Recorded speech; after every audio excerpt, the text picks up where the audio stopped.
안에 자리 잡고 있는 불신과 갈등이 사라지게 하시고 서로 신뢰하며 살게 하여 주옵소서.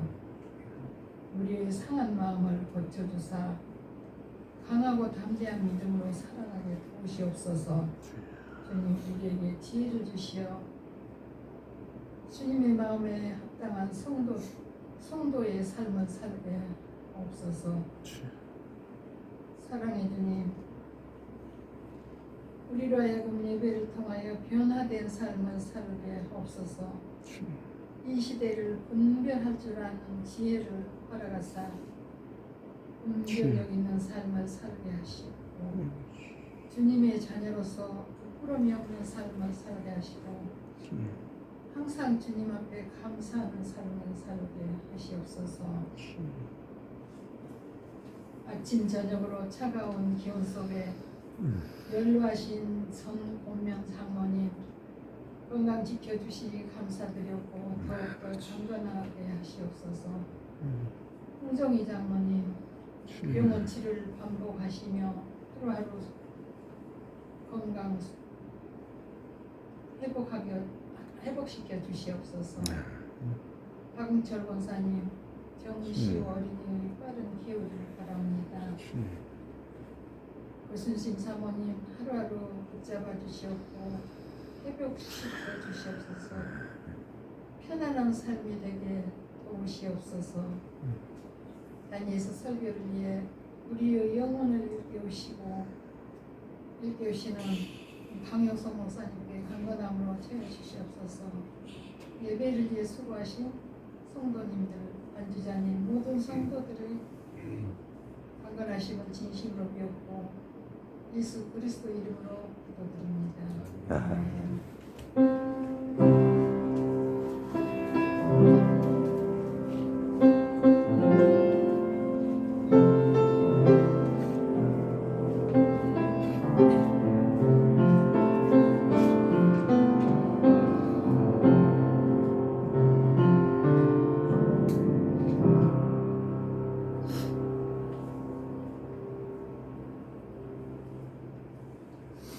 오늘 공독드릴 말씀은 요한복음 5장 1절에서 9절 말씀입니다. 그 뒤에 유대 사람의 명절이 되어서 예수께서 예루살렘으로 올라가셨다. 예루살렘에 있는 양의 문 곁에 히브리 말로 벨드자다라는 못이 있는데 거기에는 주랑이 5 있었다. 이 주랑 안에는 많은 환자들, 곧 눈먼 사람들과 다리 저는 사람들과 중풍병자들이 누워 있었다. 그들은 물이 움직이길 기다리고 있었다. 주님의 천사가 때때로 못에 내려와 물을 휘저어 놓는데 물이 움직인 뒤 맨 먼저 들어가는 사람은 무슨 병이 걸렸든 나았기 때문이다.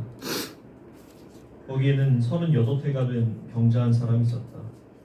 예수께서는 누워있는 그 사람을 보시고 또 이미 오랜 세월을 그렇게 보내고 있는 것을 아시고는 물으셨다. 낫고 싶으냐? 그 병자가 대답하였다. 주님, 물이 움직일 때 나를 들어서 못에다 넣어주는 사람이 없습니다. 내가 가는 동안에 남들이 나보다 먼저 못에 들어갑니다. 예수께서 그에게 말씀하셨다. 일어나서 네 자리를 걷어 가지고 걸어갈 거라. 그 사람은 곧 나아서 자리를 걷어 가지고 걸어갔다. 아멘. 이 말씀 따라 사는 동안 지치지 않게 하시고 이 말씀 따라 사는 동안 주님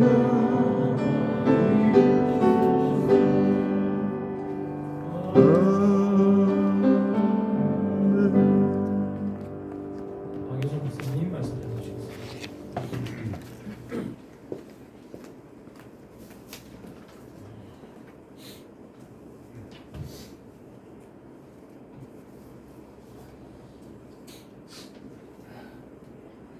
창조주 하나님의 자비하심과 평강이 늘 여러분에게 넘치시기를 빕니다.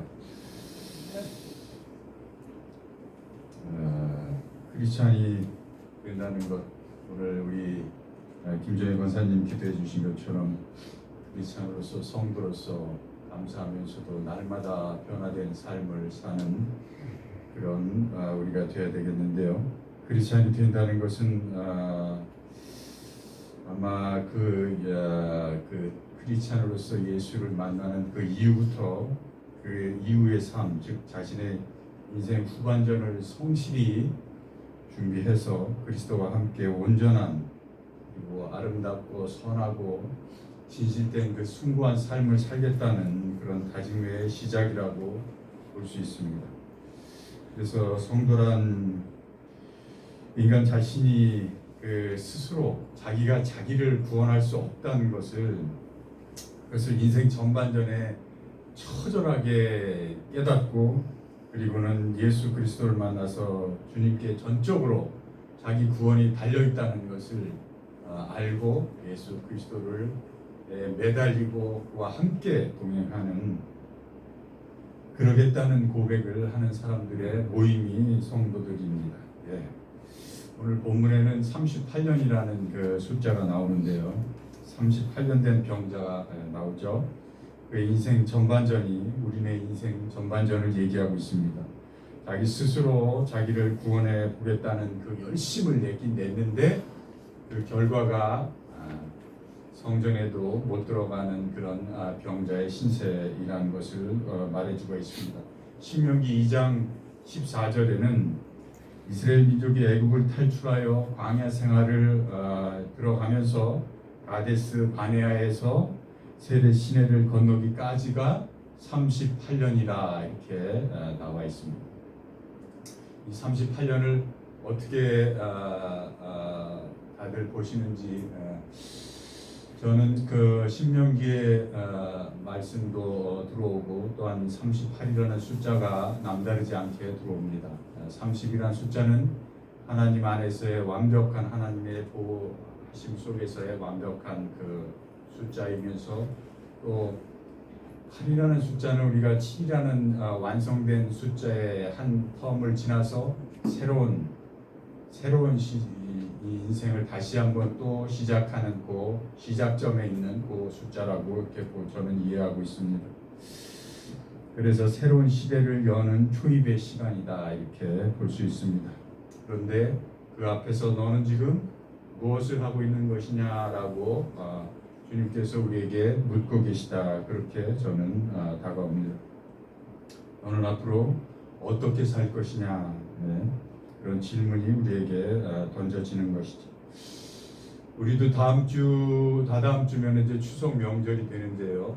명절 인생은 한바탕에 이게 축제를 위해 성실하게 이마에 자기가 땀을 흘리고 그리고서 그 수확물을 감사함으로 우리 가진 생명의 열정과 그 활력의 기쁨을 또한 감사한 마음으로 축제 한마당을 벌이곤 하는 게 우리의 인생이 아닌가 이렇게 생각하고 성경에서도 늘 그 얘기를 하고 있죠.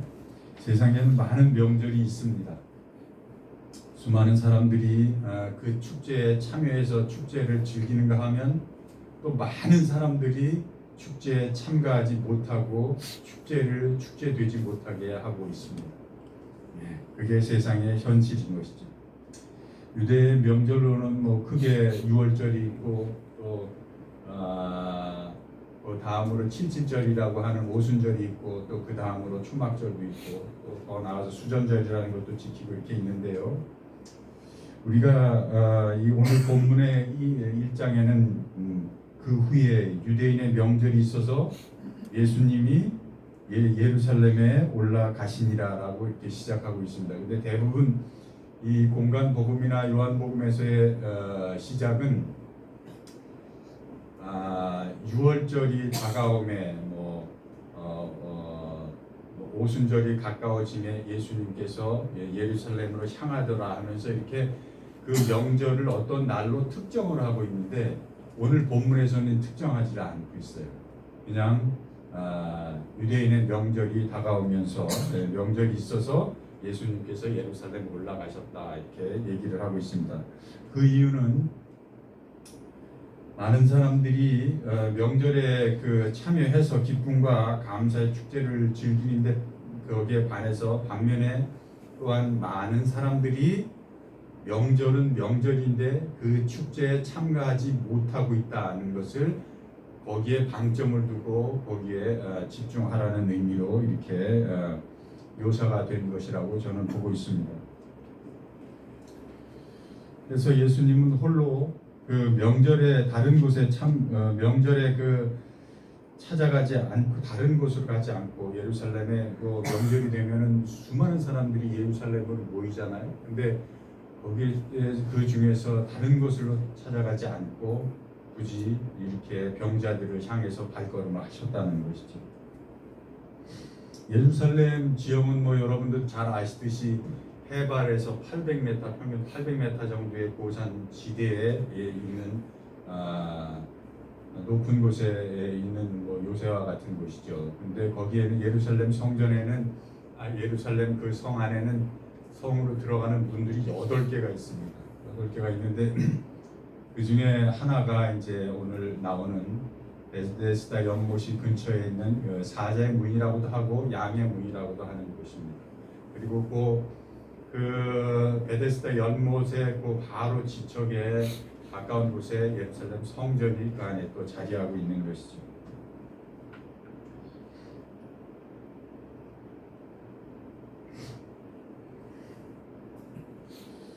양의 문이라고 이렇게 그 문을 오늘 명명이 되어 있는데요. 그것은 아마 이게 성전에 이제 그 희생 제물을 드릴 때 모든 제물 중에서 양들이 가장 많이 희생이 됐겠죠. 그 양들의 들고 나가는 문이 그쪽으로 통화해서 그 문을 사용했기 때문에 거기를 양의 문이라고 이렇게 명명했다고 이렇게 봅니다.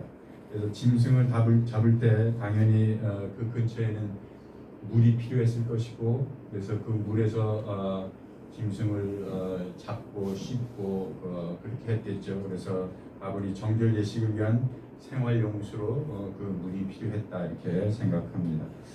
오늘 제목을 제가 베데스다라고 줬는데요. 여러분들 잘 아시듯이 베들레헴 그러면 벳이라는 것은 집을 의미하는 것이고 그 뒤에 붙는 것이 빵이라는 의미에서 빵의 집 이렇게 얘기하잖아요. 베델 그러면은 하나님의 집 뜻이지. 오늘 이 베데스다도 집이라는 의미와 그 하나님의 우리를 향한 그 무한하신 사랑인 헤세드와 합쳐진 단어로 그래서 베데스다라고 해서 자비의 집, 은혜의 집, 은총의 집 이렇게 이해하시면 되겠습니다.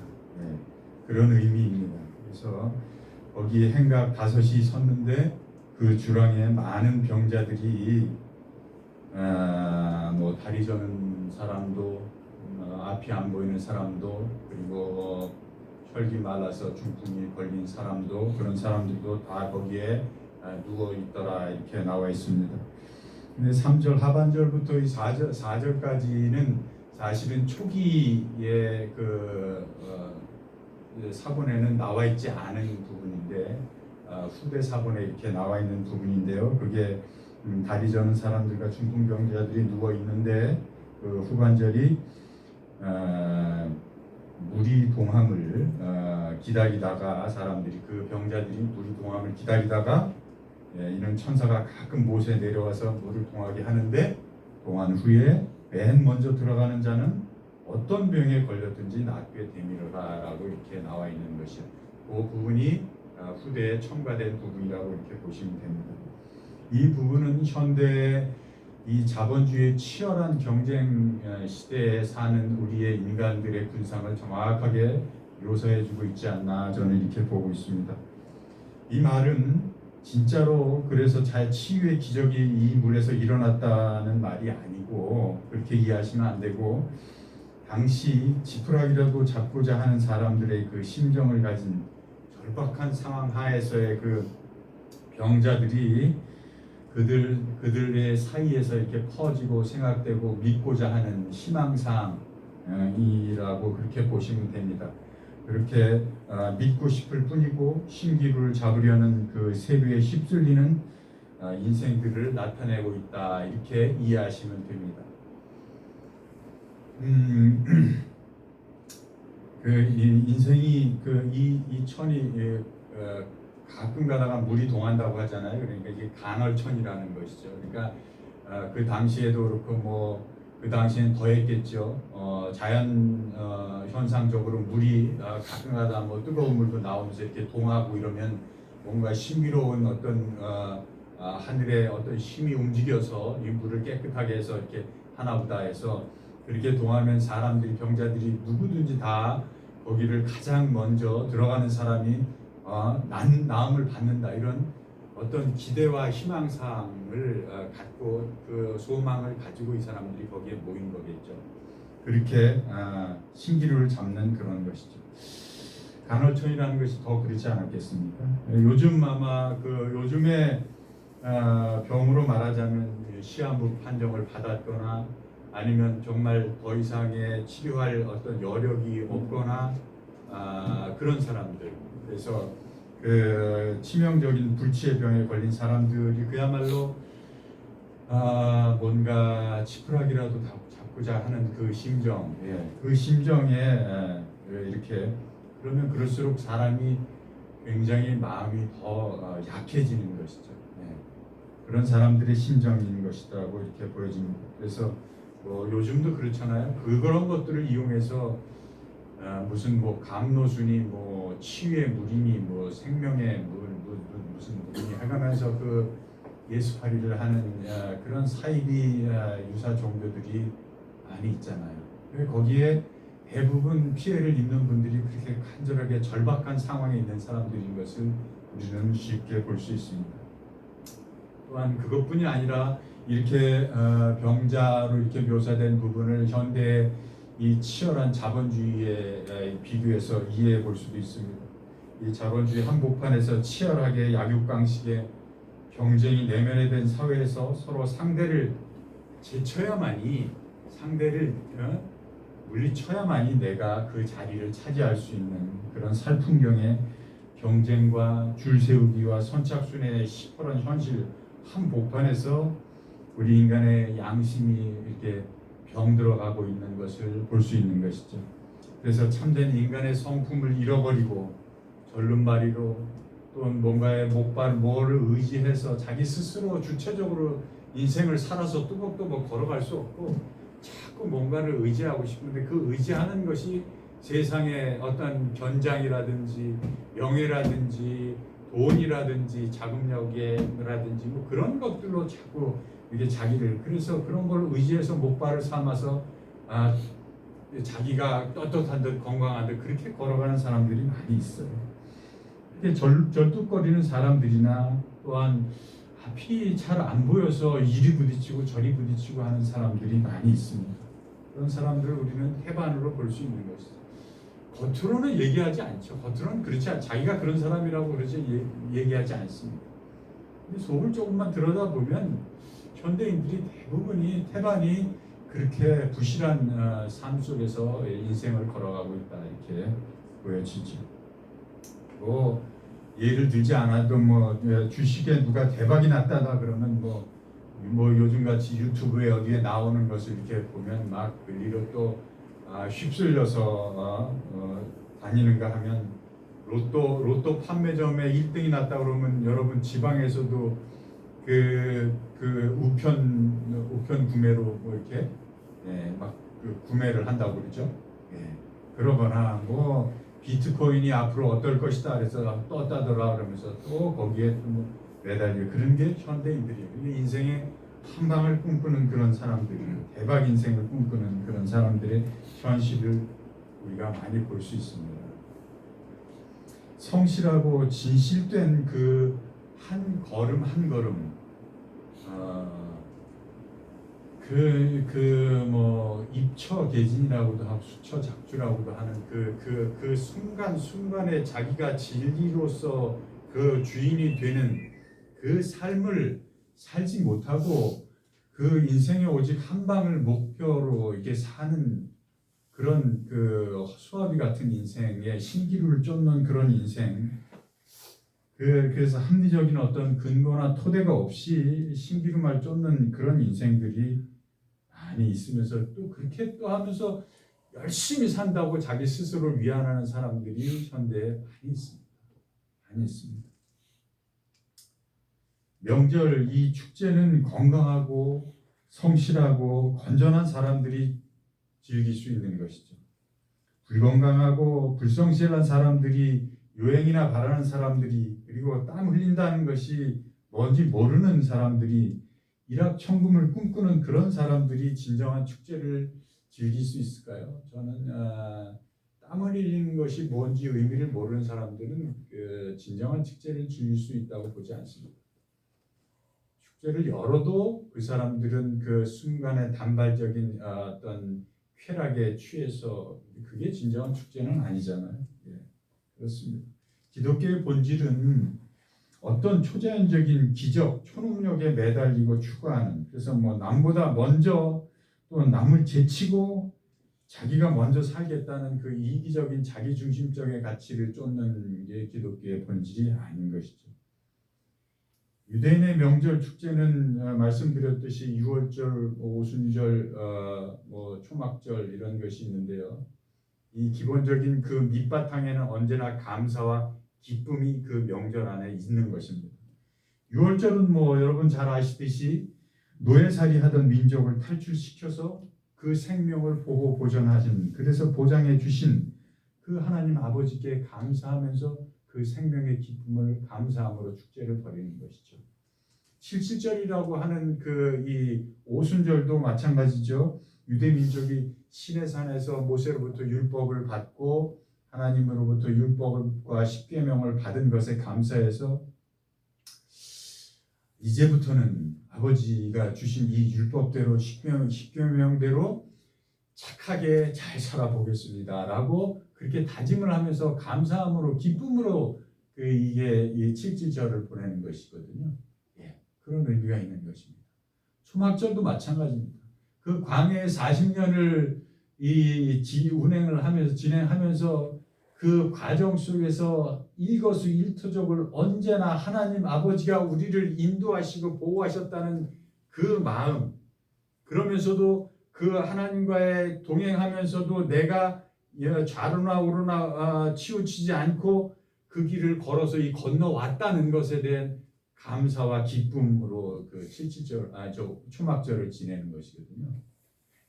그래서 명절이라는 것은 언제나 이렇게 그 안에 감사, 하나님에 대한 감사와 그 인생 자체의 생명, 내 생명 지금 현존 자체에 대한 기쁨이 있는 것입니다. 그런 의미가 있는 거예요. 그래서 인생이 그런 고난과 역경, 그 고비고비마다의 하나님 아버지의 인도하심과 그 뜻에 순명하면서 땀을 흘리고 성실히 순종으로 응답함이, 그런 것이 없이는 축제가 되지 않는 것입니다. 즐길 수가 없는 것이죠. 그렇게 축제를 만약에 그렇게 해서 그런 사람들이 땀 흘리는 것이 모르는 것, 뭐 어떤 의미인지 진정한 의미를 모르는 사람들이 축제를 벌인다면 그것은 또 다른 하나의 제2의 38년이 되고 마는 것이죠. 그것이 자기가 주인이 된 하나님을 등진 인생이고, 하나님은 결코 만홀히 여기심을 받으시는 분이 아니라는 그 하나님 앞에 인생인 것입니다. 거기 38년 된 병자가 있더라. 그렇게 해서 38년 된 병자가 거기에 있는 것입니다.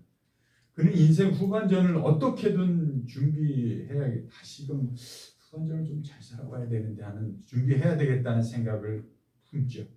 그 생각을 굴뚝같이 갖고 있습니다.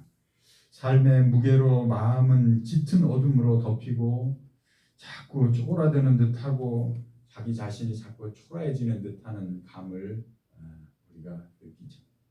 그는 모든 것이 때로는 원망스럽습니다. 그리고 그동안의 생의 무게로 지치기도 했고, 또 실패 등으로 자기도 모르게 의기소침해지기도 하고, 절망이 내면화되면서 주변의 모든 사람이나 상황까지도 자꾸 부정적으로 보게 되고, 냉소적으로 이렇게 하게 되고, 자꾸 대립하게 되고, 자기를 자꾸 벽을 세우게 되고 그러는 것이죠. 그래서 자꾸 사람들과 종종 편하게 더 좋은 시너지를 만들어내지 못하고 그냥 답보 상태에 있든지 아니면 파토를 내든지 망쳐버리는 그런 상황을 우리는 많이 봅니다. 왜냐하면 자기 안에 그 긍정적인 요소가 없기 때문에 부정적으로 쏠려 있기 때문에 자꾸 어떤 상대를 맞대응하게 하려고 하고 너그러운 마음의 여지가 조금도 없는 그런 인생이 되고 마는 것입니다. 그래서 오늘 지경에 서서히 이런 지경에 병제의 지경에 이르게 되는 것인데요. 그것을 그러다가 이제 자꾸 남의 탓을 하게 되고 사회 탓을 하게 되고 사회 구조적인 정치적인 것에 탓을 하게 되는 그런 원망만이 부풀어 오르고 속에는 자꾸 분노가 이렇게 끓어오르는 그런 인생이 되는 것이죠. 근데 예수님께서 그 인생에 찾아오시는 거예요. 그 인생에. 그래서 예수님께서 그 누운 것을 보시고 병이 벌써 오랜 줄도 아시고 그에게 진심으로 찾아오셔서 진심으로 가까이 다가와서 나지막히 이렇게 묻는 것이죠. 내가 진정으로 낫고자 하느냐? 진정으로 낫고자 하는 거냐? 내가 이렇게 묻는 것입니다. 내가 미래에 대한 그 알지 못하는 불안함에서 어떻게 벗어나고자 하느냐? 내가 그 세상의 그 삶의 인생의 버거움에서 좀 노임을 받고자 하느냐? 그렇게 묻고 있는 것입니다. 내가 그 세상으로 향하는 탐욕의 속박 속에서 정작 후를 털고 일어나고 싶은 것이냐? 라고 묻고 있는 것입니다. 내가 그 세상 화려함의 그 안목의 욕망에 떨쳐버리고 새롭게 인생을 자유롭게 긍정적으로 환하게 보고 싶은 것이냐? 라고 묻는 것이에요. 내가 그 무지의 어둠 혼자만이 갇힌 자꾸 독방으로 그렇게 들어가는 그 어둠을 벗고 그 방구석을 박차고 밝은 삶의 그 세상 밖으로 나오기를 진짜로 원하고 있는 것이냐? 라고 묻는 것입니다. 예수님께서. 그러자 그 병자가 대답합니다. 주여, 물이 동할 때 나를 못에 넣어줄 사람이 없어서 내가 가는 동안에 남들이 나보다 먼저 못에 들어가나이다. 얘기하고 있습니다. 그는 아직도 미련을 못 버리는 것이죠. 과거의 그 습성과 허물과 과거의 자기를 안위했던 자기가 의지했던 그 안전망을 벗어버리지 못하는 것입니다. 신앙의 본질은 남을 제치고 내가 먼저 행운을 잡아보겠다는 그런 자기중심적인 이기성의 가치를 추구하는 것이 아님에도 불구하고 그는 모르겠습니다. 그가 예수님을 여기서 주여라고 부른 것을 보면 예수님을 진정으로 자기의 구원자로 이렇게 느꼈던 것 같은데도 불구하고 그는 아직도 물이 동할 때 나를 못에 넣어줄 사람이 없어서 제가 가는 동안에 다른 사람들이 먼저 들어갑니다 라고 이렇게 아직도 뭐라 그럴까 다른 사람들의 이유를 대가면서 자기 합리화를 한다고 그럴까요? 그러고 있는 것입니다. 그러면서 아직도 미련을 버리지 못하고 요행을 바라고 있는 것입니다. 아직도 타인의 도움을 기대해 보거나 그럴 가능성을 자꾸 주산을 점쳐보거나 어떻게 하면 할 수 있을 텐데 이렇게 하면 내가 나을 수 있을 텐데 이렇게 하면 내가 일어날 수 있을 텐데 하면서 아직도 주판을 튕기고 있는 것이죠. 마지막에 도와줄 사람이 없다는 것을 핑계 삼아서 자기 합리화를 해가면서 그 자리에 그대로 눌러 앉으려고 하는 모습도 우리는 볼 수 있습니다. 자기 안전망과 방어 기제를 써가면서 핑계로 이어가는 것이죠. 이래서도 못하고 저래서도 못하고 결코 내 문제는 아니고 상황이 여의치 않아서 내가 오늘 이 모양이야. 사람들이 도와주지 않아서 그래서 이 모양이야 라고 그렇게 남들에게 책임 전가를 하기도 하고 그렇습니다. 그 사람의 속에는 모험이 두려운 것입니다. 모험이. 그리고 자기 스스로 굳건하게 자기가 자주적으로 쓸 수 있는 그 힘이 자기를 믿는 그 힘이 자기 안에 그 하나님의 형상인 그 양심의 본심이 그것을 믿는 그런 힘이 없는 것이죠. 그런 것입니다. 그런 그에게 예수님이 조용히 찾아오신 거예요. 그 한 사람에게 찾아오신 거예요. 그런 그에게 예수님께서 이렇게 말씀하십니다. 일어나라. 네 잠자리를 그 매트를 걷어서 들고 걸어가라. 영어 성경 제가 여기에 있는 책 중에 지난주에 그 어린 아이들이 보는 바이블 영어 바이블이 있을 때 그거를 한번 이렇게 들어봤는데 거기엔 뭐라고 나온지 아세요? 영어를 하겠습니다. 죄송합니다. Stand up, get up 이런 얘기죠. 일어나라. 그리고는 pick up your sleeping mat라고 해요. sleeping mat. 내가 누워 있는 그 잠자리 매트를 그거를 들고 일어나라. 그리고는 and walk and go on home. 그리고는 집을 향해 가라. 집을 향해 가라. 그렇게 나와 있더라고요. NIV 성경, 현대 성경에는 그냥 그냥 stand up, pick up your mat and walk 이렇게만 나와 있는데 슬리핑 매트라고 해요. 이게 확 더 들어왔습니다. 우리가 안전망으로 생각하고 있는 자기 보호망이라고 생각하고 있는 그동안 의지했던 그런 것, 그것이 잠자리로 우리를 눕게 만드는, 현실을 안주하게 만드는, 그래서 그냥 누워서 허송세월을 보내게 만드는 그런 안전망, 그것이 잠잔다. 성경에서 잠잔다는 것은 그것은 죽음을 의미하는 거예요. 죽음. 그리고 스탠드 업, 겟 업 일어나라는 것은 그건 부활을 의미하는 거예요. 부활. 그렇습니다. 저 여기서 아주 큰 은혜를 그래서 받았습니다. 예수님이 얘기하시는 거예요. 그렇게 남 핑계 대지 말고 자기 합리화하지 말고 그리고 현실에도 굴하지 말고 기존에 내가 의지했던 그런 자기 안전망도 의지하지 말고 그리고 삶의 무게 누구나 그만큼의 삶의 무게가 있어. 실수하고 실패할 수 있지. 우리 다 그렇게 살아. 그러나 그 전반전은 네가 하나님 없이 여기까지 왔어. 하나님 없이 왔다고 네가 생각하지만 사실은 내가 너와 함께 있었는데 네가 나를 바라보지 않았을 뿐이야 라고 말씀하시는 거예요. 여기까지 잘 왔어. 38년이라는 그 숫자의 개념이라는 게 그런 것입니다. 광야에 40년 동안 38년 동안에 하나님 없으셨어요? 하나님이 그들을 인도하지 않으셨어요? 그렇지 않아요. 시시때때로 만나와 메추라기와 그리고 구름 기둥을 통해서 그들에게 그늘을 열로서 그들을 인도하셨어요. 시원한 곳으로. 시시때때로 샘물을 그곳에 다 하나님은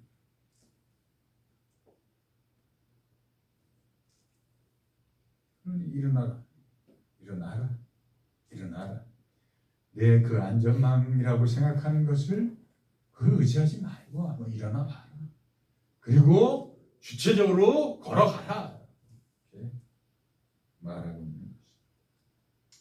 세상의 서열의 논리에 줄 세우는 경쟁 구도에 빠져서 허우적대지 말고 세상의 그 경쟁 가치관에 매이지 말고 그것들을 둘둘 말아서 걷어서 왼손에 꽉 움켜쥐고 그리고 일어나서 오른손으로는 주 예수 그리스도가 너에게 내미는 그 손을 붙들어라 이런 얘기예요. 이런 얘기. 주님을 기대해라. 예수님의 그 음성을 거기에 귀를 기울여라. 그분의 생명같이 우주를 품은 그 가슴을 네가 오른손으로 붙들어라. 그리고는 걸어가라. 어디로? 저 본향을 향해서 영원한 아버지 친구 그런 말씀인 것입니다. 사랑하는 여러분, 최고의 자비는 무엇일까요? 최고의 자비 헤세드는 무엇일까요? 하나님이 우리에게 보내주신 최고의 자비는 예수 그리스도인 것입니다. 이렇게 우리에게 다가오시는 예수 그리스도인 것이죠. 예수 그리스도를 우리 심중 깊이 머금으셔야 됩니다. 머금으셔야 돼요. 하나님 아버지의 자비의 집이 곧 예수 그리스도이신 것입니다. 오늘도 찾아와 주시는 그분이 하나님 아버지의 헤세드인 것입니다. 요한복음 1장 16절에는 이렇게 나와 있습니다. 우리가 다 그의 충만한 데서 받으니 은혜 위에 은혜로라. 기도하시겠습니다. 참 좋으신 하나님 아버지, 언제나 저희를 더욱 건강하고 건설적으로 평강으로 창조하시고자 오시는 주님을 찬양합니다. 그 자비하심으로 저희가 곧 나아서 일어나 자리를 털고 아버지께로 더욱 가까이 가는 그런 축복의 걸음들 다 되게 인도하여 주옵소서. 예수 그리스도 이름으로 기도합니다.